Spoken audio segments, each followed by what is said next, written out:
السلام عليكم ورحمة الله وبركاته. بسم الله الرحمن الرحيم. نحمده ونصلي ونسلم على رسوله الكريم. أما بعد.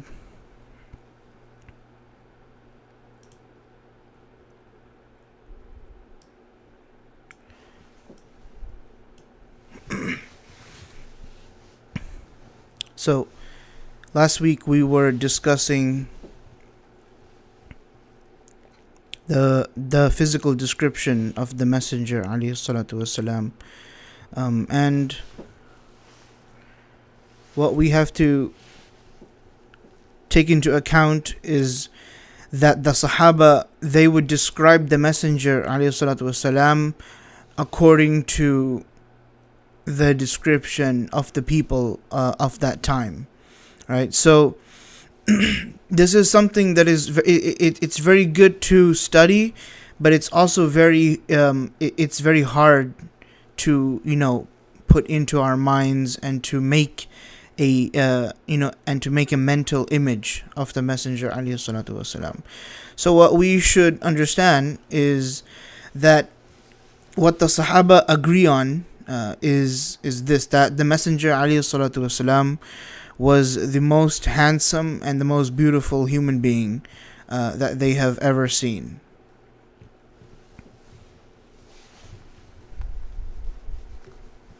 And so with this, let's go back into the Shama'il of At-Tirmidhi, rahimahullah.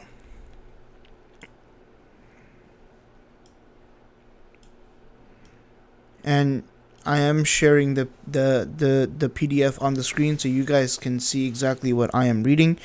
So right now we are going to go to hadith number 5. We did hadith number 1 to hadith number 4 last week. Now we are going to go to hadith number 5. And so before we do that, we're just going to go up and read the Arabic of hadith number 5. And this is just to get the barakah of reading the ahadith of the Messenger عليه الصلاة والسلام. بسم الله الرحمن الرحيم. وبه قال حدثنا محمد بن إسماعيل قال حدثنا أبو نعيم قال حدثنا المسعودي عن عثمان بن مسلم بن هرمز عن نافع بن جبير بن مطعم عن علي بن أبي طالب رضي الله عنه قال لم يكن النبي صلى الله عليه وسلم بالطويل ولا بالقصير شتن الكفين والقدمين ضخم الرأس ضخم الكراديس طويل المسربة إذا مشى تكفأ تكفؤا كأنما ينحط من صبب لم أرى قبله ولا بعده مثله.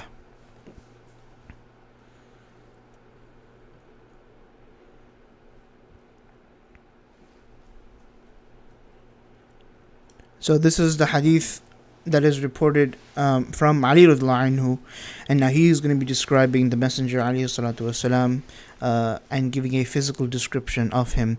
And so he says that the soles of both feet of the Messenger alayhi salatu wasalam, first he says that the Messenger alayhi salatu wasalam was neither very tall nor short. The soles of both feet were fully fleshed.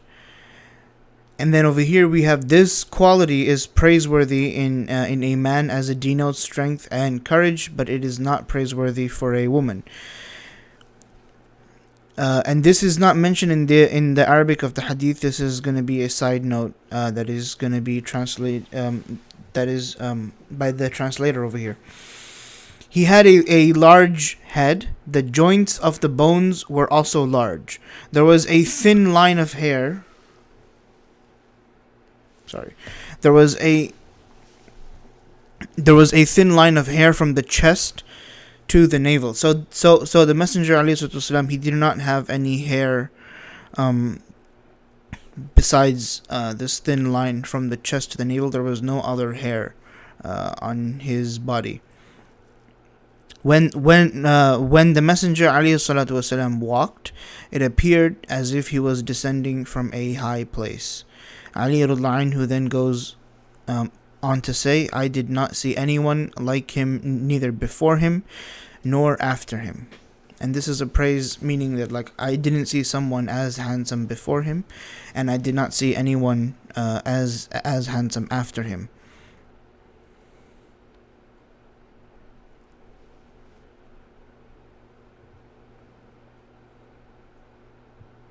And so now we know that the Messenger ﷺ, and this is going to be what we discussed last week, he was neither very tall nor very short, but he would lean towards the taller side.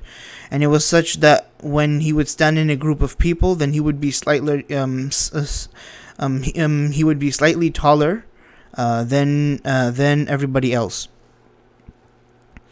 And also, last week we discussed the hair of the Messenger ﷺ, that it was not straight and it was not curly, but it was slightly wavy. And also that the length of the hair would go from, being extremely short to also reaching the earlobes, and then also even going past that up until the shoulders at one point. And then we learn about the complexion of the Messenger ﷺ, which is not it's not extremely pale, and the Arabic word used was asfar, was yellow, and it was not extremely dark, and it was also not brown, so it was slightly fair in complexion. And now from this hadith we know that the soles of both feet were fully fleshed, meaning they were not hollow. They were fully fleshed. And then also that the head of the Messenger ﷺ, his Mubarakah and blessed head, was also large, and his joints were also large, and there was a thin line of hair from the chest up until the navel. And in the further hadith we'll know that there was no other hair on his body, sallallahu alaihi wasallam. And then when he would walk, it would appear as if he was descending from a high place. Also, when he would walk, it would be he tended to walk on the faster side.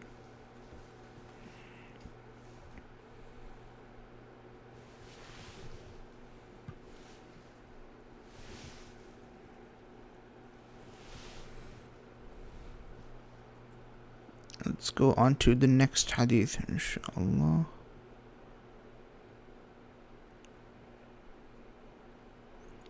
So that was hadith number 5. Now we're going to be doing hadith number 6. بسم الله الرحمن الرحيم. وبه قال حدثنا سفيان بن وكيع قال حدثنا أبي عن المسعودي بهذا الإسناد نحوه بمعناه. حدثنا أحمد ابن عبدة الضبي البصري وعلي بن حجر وأبو جعفر محمد بن الحسين وهو ابن أبي حليمة والمعنى. And this one is okay, let's go into the next page. It's up here. والمعنى واحد. قالوا حدثنا عيسى بن يونس عن عمر بن عبد الله مولى غفرة قال حدثني إبراهيم بن محمد من ولد علي بن أبي طالب قال. And now the hadith actually starts from right here. So whatever we read before that was just all about the isnad. So the actual hadith starts from here, and this is going to be from the son of Ali ibn Abi Talib radiallahu anhu. قال كان علي إذا وصف رسول الله صلى الله عليه وسلم قال لم يكن رسول الله صلى الله عليه وسلم بالطويل المغط ولا بالقصير المتردد وكان ربعة من القوم ولم يكن بالجعد القطط ولا بالسبط. كان جعدا رجلا ولم يكن بالمطهم ولا بالمكلثم. وكان في وجهه تدوير أبيض مشرب أدعج العينين أهدب الأشفار جليل المشاش والكتد والكتد أجرد ذو مسربة شتن الكفين والقدمين إذا مشى تقلع كأنما ينحط من صبب وإذا التفت معا بين كتفيه خاتم النبوة وهو خاتم النبيين أجود الناس صدرا وأصدق الناس لهجة وألينهم عريكة وأكرمهم عشيرة من رآه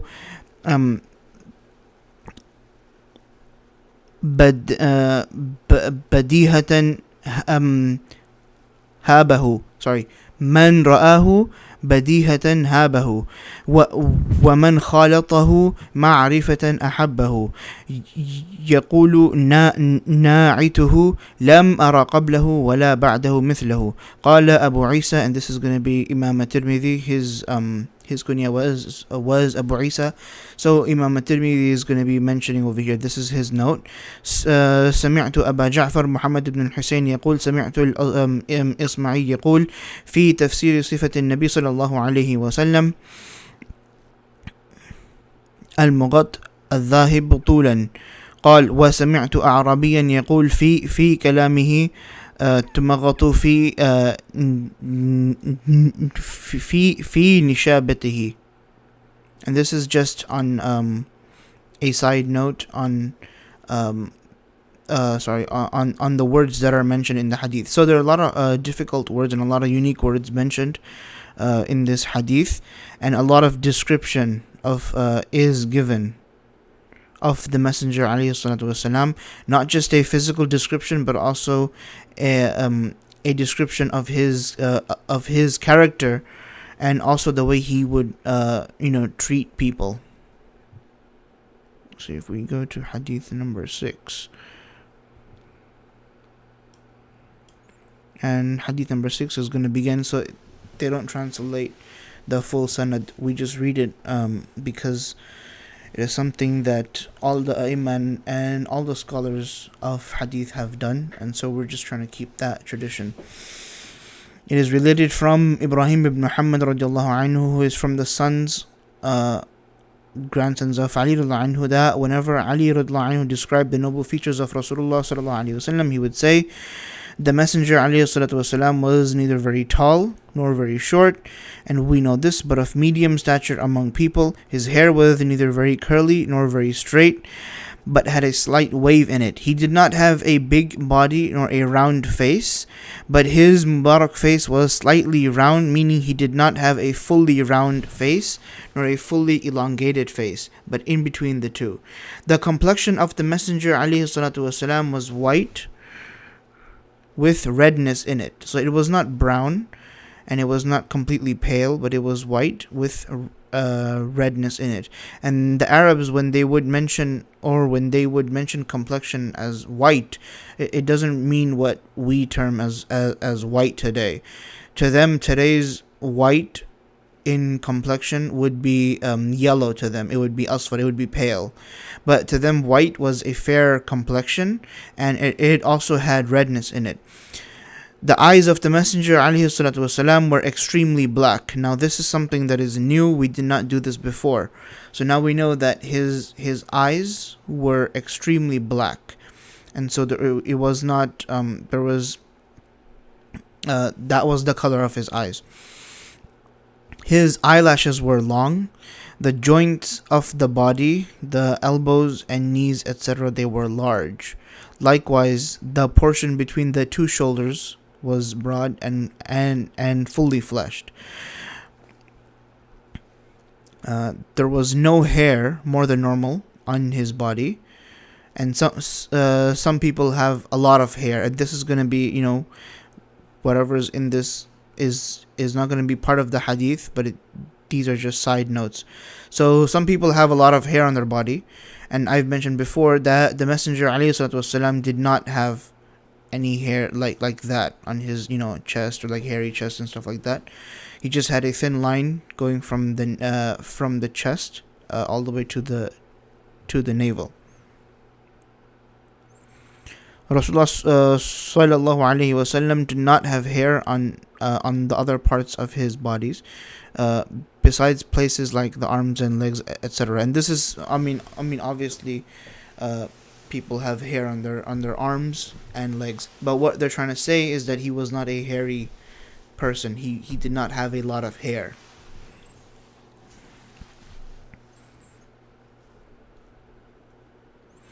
He had a thin line of hair running from the chest to the navel. The hands and feet of the Messenger ﷺ were fully fleshed. Right? They weren't bony. They weren't extremely thin, but they were fully fleshed. And you usually see this in people that are well built. They have like large and fully fleshed hands, and it's a sign of strength. When he walked, he lifted his legs with vigor, as if he were descending to a low-lying place, meaning each step he placed, each step he took, he would lift his feet up, and he wouldn't drag his feet like how you see people doing today. When he addressed a person, he turned his whole body towards that person. And now this is going to be about his character, right? Not a physical description. So when he would turn to someone, and this is something that we can focus on. Like, see, the other parts, we can't really do anything about it because we're all, created different. But this is something now that we can focus on. That when we turn to someone, when we talk to someone, we don't just turn our heads, or we don't face them halfway or something like that. But when we talk to someone, we turn our body towards them. And this makes that other person, the one that you're talking to, makes him feel like he is, like he is worth your time.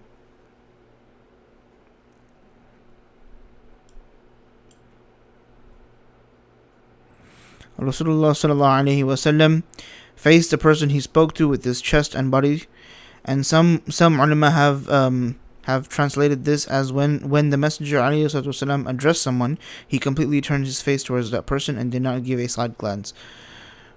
And now this is not going to be a suitable translation, because in the Arabic it's mentioned that when he would talk to someone, then he would turn his entire body towards them, not turn his head fully towards them. And then again, we go back to the physical description of the messenger. The seal of prophethood was situated between his shoulders, and of course, he was the last of all prophets. Now, the seal of prophethood was a physical mark that was placed between the two shoulders, so towards the back of the messenger ﷺ, and it's something that came, or it appeared, and then it appeared when he became a messenger, and it disappeared, or it went away after he passed away.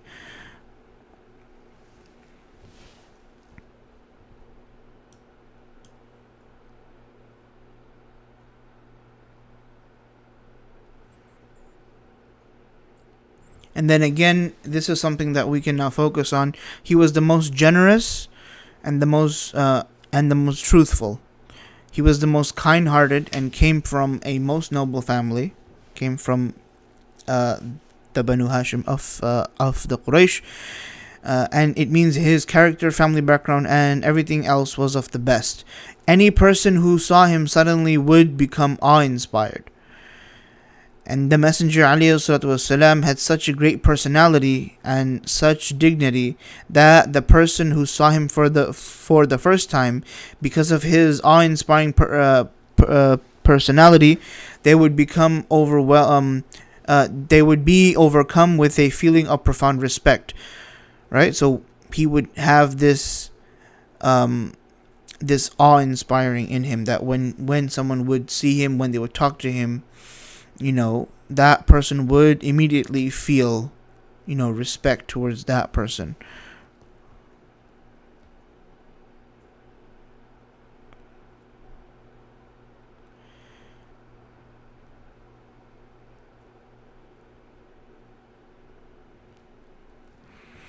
And now some of this, awe is inspired by a person's physical beauty.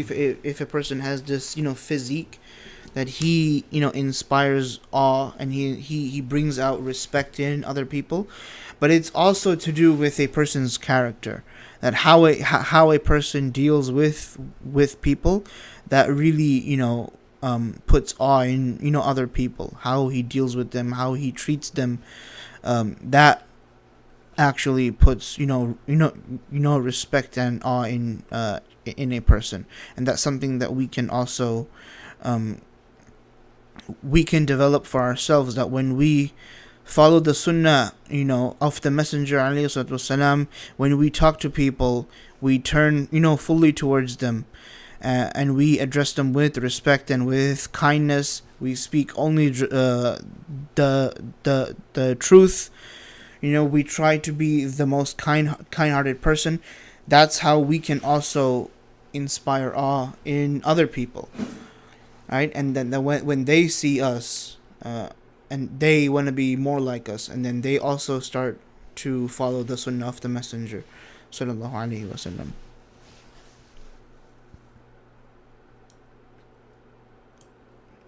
Lastly, we have anyone who described his noble features can only say, I have not seen anyone like Rasulullah sallallahu alaihi wasallam, neither before him nor after him. And this is what was mentioned in the last hadith. And over here it's being mentioned from Ibrahim ibn Muhammad radiallahu anhu, who is from the grandsons of Ali radiallahu anhu, that anyone who describes the Messenger, anyone who's seen him, they would say this, that we didn't see anyone like him, neither before him nor after him. And this is not just his physical appearance, but also in his character.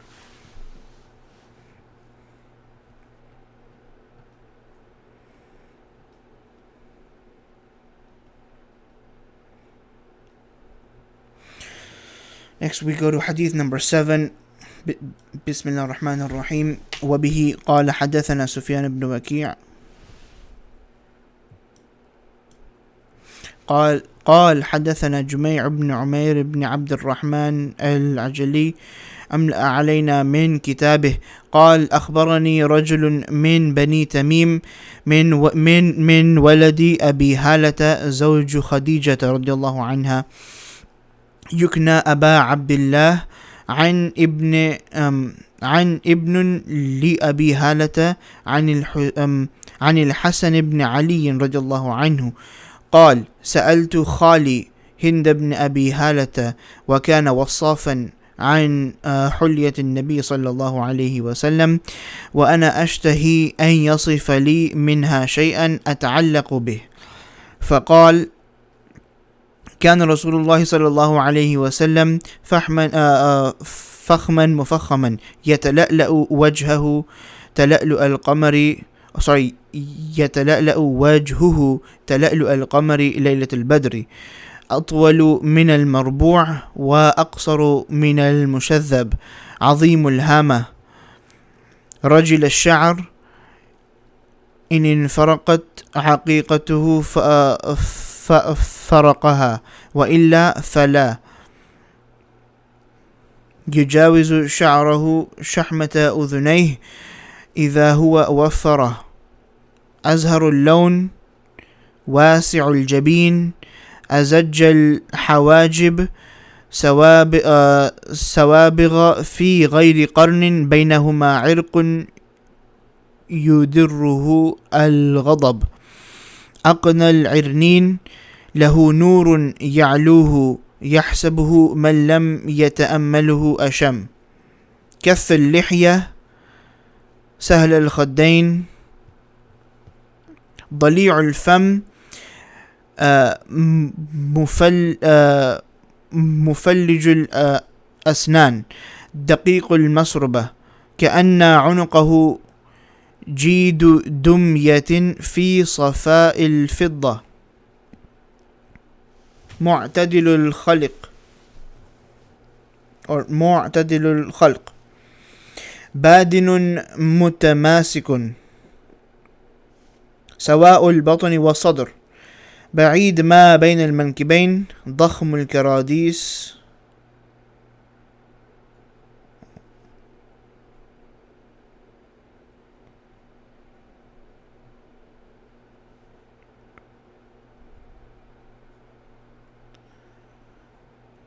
I think that's it. Give me 1 second.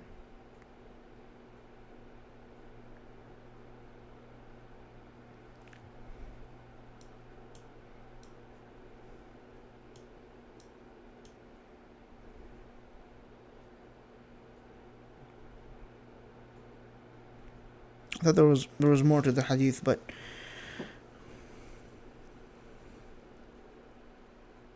there. Yeah, it's this PDF. It's kind of messing with the orientation.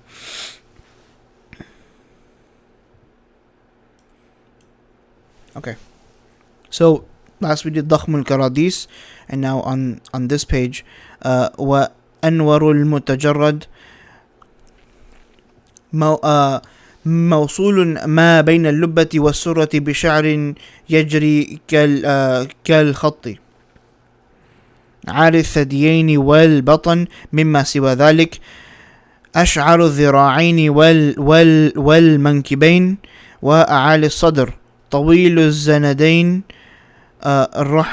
رحب الراحة شتن الكفين والقدمين سائل الأطراف أو قال شائل الأطراف. And now this is Shak al-Rawi, either Hind ibn either the person describing the Messenger alayhi wasallam, yes, Hind ibn Abi Hala, either he said Sa'il al-Ataraf or he may have said Sha'il al-Ataraf, and we'll get into the translations of both later. خمصان الأخمصين مسيح القدمين ينبو عنهما الماء إذا زال قلعا يخطو تكفيا ويمشي هونا ذريع المشية إذا مشى كأنما ينحط من صبب وإذا التفت جميعا خافض الطرف نظره إلى الأرض أكثر من نظره إلى السماء جل نظره الملاحظة يسوق أصحابه ويبدأ من لقي بالسلام So this is the hadith that when we were talking about yesterday, that there is one hadith that has a lot of detail, and it is the highlight of describing the Messenger alayhi salatu wasalam. That is this hadith. This hadith is mentioned by Hind ibn Abi Hala right here. Hadith number 7, Hasan ibn Ali. And so how this went about was Hasan radiallahu anhu and Hussein radiallahu anhu, they saw the Messenger alayhi salatu wasalam, but they were too small and they were too young to remember exactly what he looked like. And so they wanted to get a physical description of the Messenger alayhi salatu wasalam. And how this went about was both Hasan radiallahu anhu and Hussein radiallahu anhu, they wanted they wanted to get a description of the Messenger on their own. And so they had a bit of competition, and so they both went to and so they both competed, and they went to their uncle, and he would describe the Messenger alayhi salatu wasalam. And so over here we have Hasan radiallahu anhu. He's going to be mentioning this hadith. So he says, I inquired from my maternal uncle, Fatima radiallahu anha's stepbrother, Hind ibn Abi Hala radiallahu anhu, about the noble features of the Messenger alayhi salatu wasalam. He had often described the noble features of the Messenger alayhi salatu wasalam in great detail. I felt that I should hear from him, personally, some of the noble features of Rasulullah sallallahu alaihi wasallam, so that I could make his description a proof and testimony for myself, and also memorize them, and if possible try to emulate and adopt them. The age of Hassan radiallahu anhu at the time of the death of the Messenger alayhi salatu wasalam was 7 years in view of his age, and so he's going to be asking Hind ibn Abi Hala when he's a little bit older.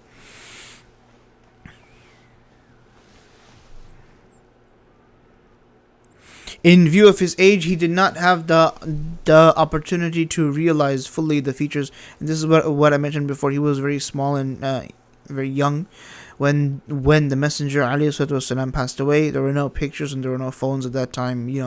Here's a picture, but no, nothing like that. All you could do now was describe a person. And so the uncle described his noble features by saying, and we won't be able to do the entire hadith today. There's a lot to go over. So we will continue next week, but we'll do a few now. He had great qualities and attributes in him. Others also held him in high esteem.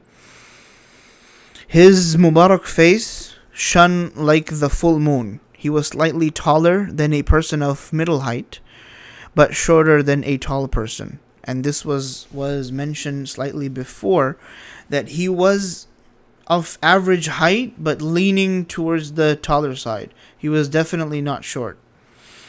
His Mubarak head was moderately large. His Mubarak hair was slightly twisted. It was slightly wavy. If his hair became parted naturally in the middle, he left it. So he would have long hair, and if it parted naturally in the middle, he would leave it. Otherwise, he did not, make an effort. He did not habitually make an effort to part his hair in the middle.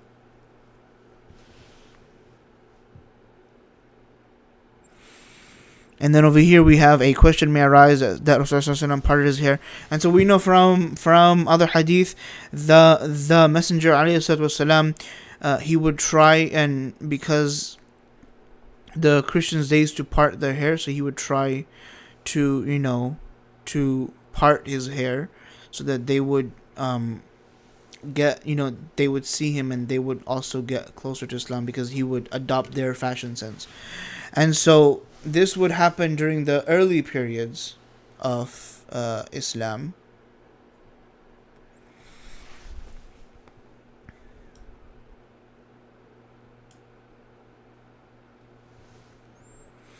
And then afterwards, the ruling came down that he would have to oppose the non-believers. And so then he would not, make it a habit to part his hair. If it parted, then he would leave it be.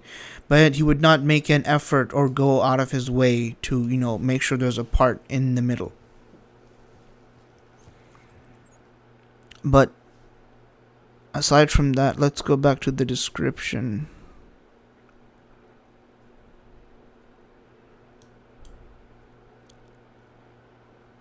Okay. When the hair of the Messenger ﷺ was abundant, it used to pass over his earlobes. At one point, it reached his shoulders as well. He had a very luminous complexion and color, and a wide forehead. He had dense and fine hair on his eyebrows. Both eyebrows were separate and did not meet each other in the middle.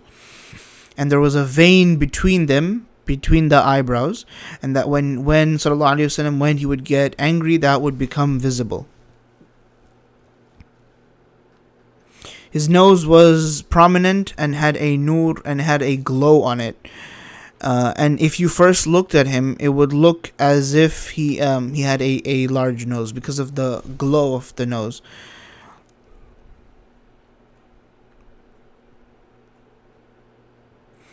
His beard was full and dense. So now we know that his hair was not thin, but it was dense hair, because we can see over here his beard was full and dense. Again, we mentioned before, We saw before in the previous hadith that his hair, the hair on his head was also dense and it was slightly wavy. The mouth of Rasulullah sallallahu alaihi wasallam was moderately wide. His teeth were thin and bright. The front teeth, so between the two front teeth, they had a slight gap, very slight space in between them.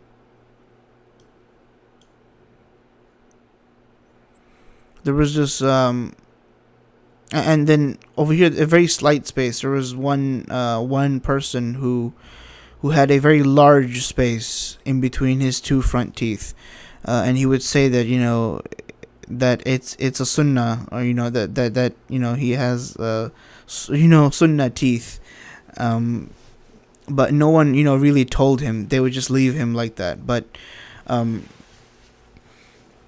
one told him that the space of the Messenger ﷺ teeth wasn't it wasn't joined together like a lot of people. They have their two front teeth are joined together. There's no space in between them. There was a slight gap in between them, but that person had much more than a slight gap.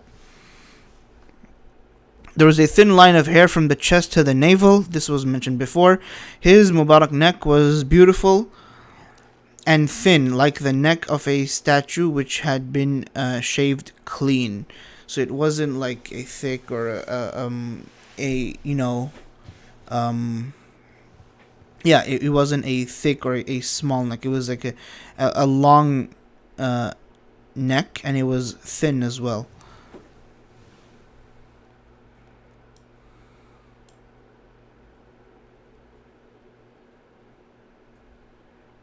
The color of which was clear, shining, and beautiful like silver. This is not, describing the Messenger ﷺ. This is describing the statue of that person with a clean and a slim neck. All the parts of his body were of moderate size and fully fleshed. His body was proportionately jointed. His Mubarak chest and stomach were in line, but his chest was broad and wide. The space between his shoulders was wide. The bones of his joints were strong and they were large. And this is a sign of strength, that when a person's joints are big, when a person has, all his entire body is fully fleshed, then that when that person, his hand has huge, like large joints, and it's also fully fleshed. When that person, when he hits you or when he smacks you or something like that, you're not going to get back up from it. And this is something that when you see a person like that, immediately you think this guy is strong. And this was the Messenger ﷺ. He was, fully fleshed, that when you would see him, you would immediately know that this person has natural strength. Some people, they have this thing where they're not like super ripped, but they have this natural strength, and they're naturally large. Their frame is large, right? We know that his chest was broad, his frame was broad and was large, and this is all pointing to the fact that he had this natural strength in him, that the moment you see him, you know that this person is strong.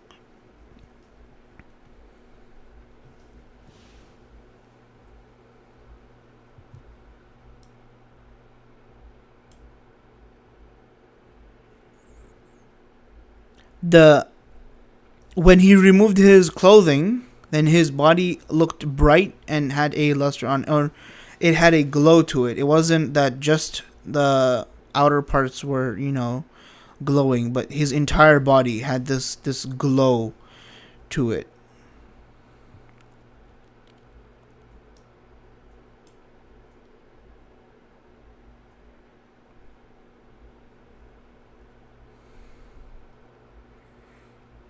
And then over here again we have between the chest and the navel there was a thin line of hair. Besides this line, neither the chest nor the stomach had other hair on it. So I mentioned that in the last couple of hadith that we did, and now over here we get the proof or the source that I was referring to right here. So besides this thin line on the hair and the chest, on the stomach and the chest, there was no other hair. So there was no hair, on the chest or on the stomach.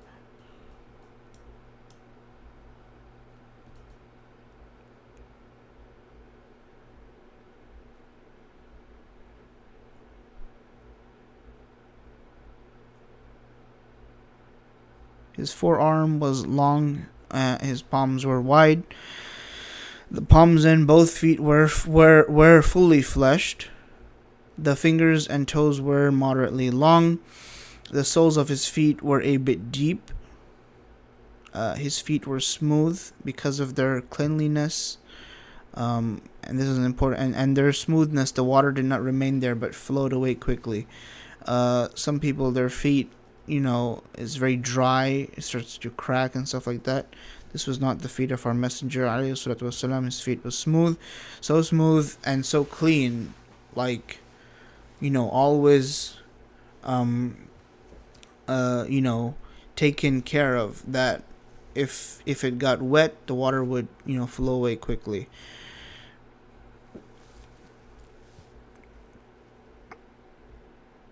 When he walked, he lifted his legs with vigor. So each step he took was not a dragged, step that we see people doing today, that where they just drag their feet, or they have this very lazy step. It was a very firm, step that you see a lot of military people. The way they walk, it's very firm. Each step they take, not in the military parades, but just in general, the way they walk, it's very firm.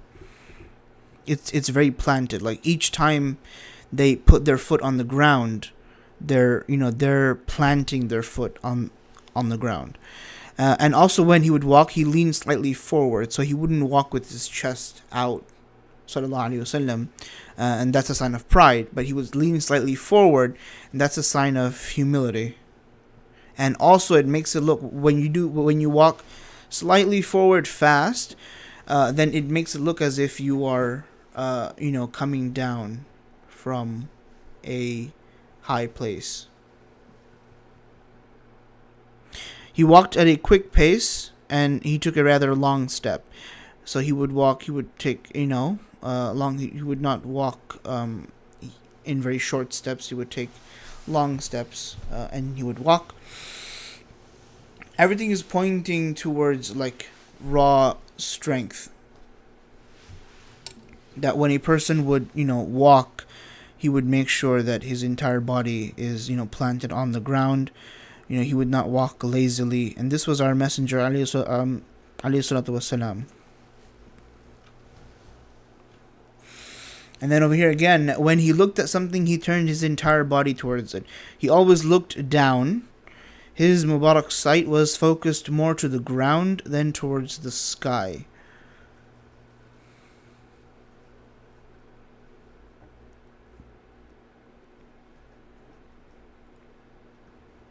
And then in another hadith, it's mentioned that he would usually look towards the sky. And how do we reconcile like both of those hadith? Because basically they're contradicting each other. How do we do that? We say that when he would wait for wahi, then he would look at the sky, but otherwise he would constantly look on the ground. And looking on the ground is a sign that a person is in thought and a person is, thinking.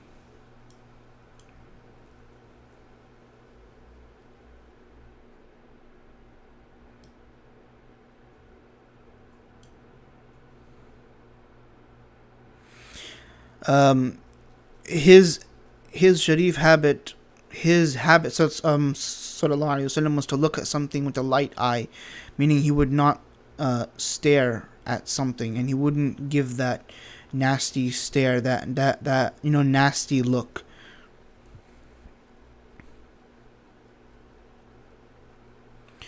When he used to walk with the Sahaba radhiallahu anhum, then he would ask them to walk in front, and he would walk in the back. and most of the time he would walk with people that didn't walk too fast, or people that couldn't walk too fast. And this is like how we say, like, people that they slow down and they walk with you when you're in the back. Those are the kinds of people that you really have respect for. You don't really look up to the person who walks right in front. It might look like something that is very courageous and is very manly to do, like to walk right in the front, to be the first person. But when you're walking with a group of people, then it's sunnah to step back, let other people walk in front of you, and you walk in the back. And most of the time when you walk in the back, you're going to walk with the person who is in the back as well, who doesn't walk too fast, or who can't walk that fast. And that way you make him also feel good by being with him. And lastly, he made salam first to whomsoever he met. So there would be no time for people to make salam first to him. He would always be the first to make salam.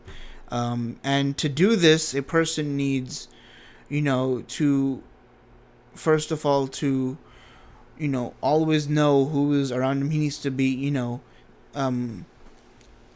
at a very heightened sense of situational awareness, to always know exactly who's around him.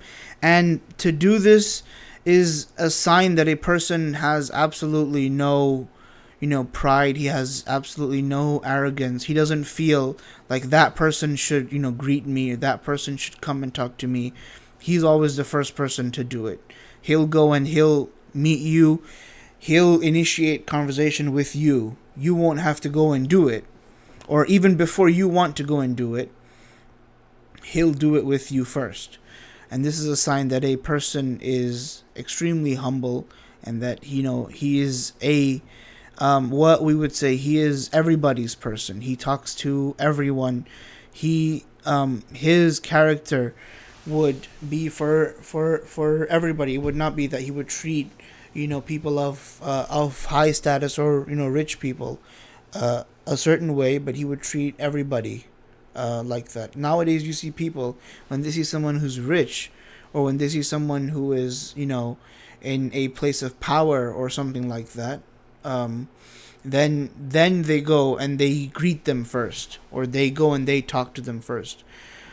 But then someone who is below them, in financial status or in societal status, someone who is below them, they won't go and talk to them. They would wait for that person to go, like, oh no, he should come to me. This was not what the Messenger ﷺ would do. He was the exact opposite of that. He would go, no matter who it was, he would go and he would talk and he would greet them. And he would, talk to them first. And this is something, these are the things and the real things that we take away from learning and from studying the Shama'il of At-Tirmidhi. That these are the things that we can also focus on. So number one, we can focus on when we talk to someone, we turn our body fully towards them. And we don't just turn our head, or we don't just turn, our eyes. We don't just move our eyes to them, but we turn towards them. And then next, that we try to be truthful, we try to be kind-hearted. And lastly, what we did right now, that we don't stare at people. And this is something that has plagued the Muslim community. We love staring at people. And then lastly, that when we walk with a group of people, we don't walk right in the front, but we walk a little bit back. We either walk with them or we walk behind them, with those people that are walking right in the back. And we meet people, or we greet people first. And this is not just something for, us Muslim to Muslim, but this is also Muslim to non-Muslim. We should be the first to say good morning. We should be the first to say hello. We should be the first to say have a nice day. We should be the first to say thank you. We should be the first to say good things to people, and it should not be that we say it in response to other people saying good things to us. We should be the people that initiate, good conversations, and stuff like that. And so these things we can take away, and we can really focus on, alongside building our mental image of the Messenger alayhi salatu wasalam. May Allah subhanahu wa ta'ala give us the tawfiq and give us the ability to not just imagine the Messenger alayhi salatu wasalam and not just picture him, but also to truly, behave like him, or to behave as much as we can like him, because that's basically our goal as Muslims, is to be as close as we can to the Prophet ﷺ and to follow his way as closely as we can. May Allah subhanahu wa ta'ala give me first and everyone else the tawfiq to do this. Wa akhiru da'wana and alhamdulillahi rabbil alameen. Inshallah, now we're gonna have salat and salam on the Messenger alayhi salatu wasalam in the masjid, inshallah. Jazakallahu khairan for tuning into our live stream, and inshallah next week from 7 p.m. to 8 p.m. we will have this program. It takes place at the masjid, inshallah, and also it will take place on YouTube. Jazakumullah khairan. Assalamu alaikum wa rahmatullahi wa barakatuh.